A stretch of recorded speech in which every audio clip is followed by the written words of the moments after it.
নমস্কার বন্ধুরা, অঞ্জুস ক্রিয়েশনে আপনাদের স্বাগত। আমার আজকের রেসিপি আলুর চপ। এখানে আমি 4 চামচ বেসন, একটু হলুদ আর একটু বিট লবণ ভালো করে মিশিয়ে নিয়ে ওর মধ্যে অল্প অল্প জল দিয়ে একটা ব্যাটার তৈরি করে নিয়েছি। ব্যাটারটা আমার তৈরি হয়ে গেছে। এবার ঢাকা দিয়ে কিছুক্ষণ রেখে দিয়েছি। কড়াইতে অল্প সাদা তেল দিয়েছি। এবার একটা গোটা পেঁয়াজ একদম কুচি করে নিয়েছি। পেঁয়াজটা একটু ভেজে নিয়ে ওর মধ্যে রসুন কুচি আর আদা কুচি দিয়ে দিয়েছি।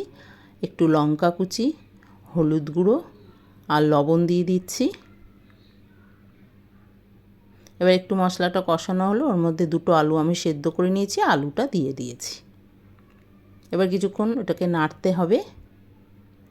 এবার আলুর পুরটা তৈরি হয়ে গেল। ওর মধ্যে একটু ভাজা মশলা দিয়ে দিয়েছি, ধনে, জিরে আর শুকনো লঙ্কা শুকনো কলায় ভেজে গুঁড়ো করে নিয়েছি। আলুর পুরটা আমি নামিয়ে নিয়েছি। এবার ছোট ছোট বলের আকারে তৈরি করে আলুর চপের আকারে গড়ে নিয়েছি। এবার কড়াইতে সাদা তেল দিয়ে দিয়েছি।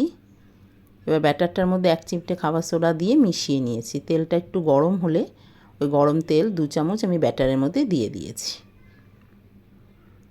এবার চপগুলোকে ওই ব্যাটারের গোলায় ডুবিয়ে তেলে ভেজে তুলে নিয়েছি। আলুর চপ আমার তৈরি হয়ে গেছে। দেখা হবে আবার নতুন কোনো রেসিপি নিয়ে। সবাই ভালো থাকবেন, সুস্থ থাকবেন। ধন্যবাদ।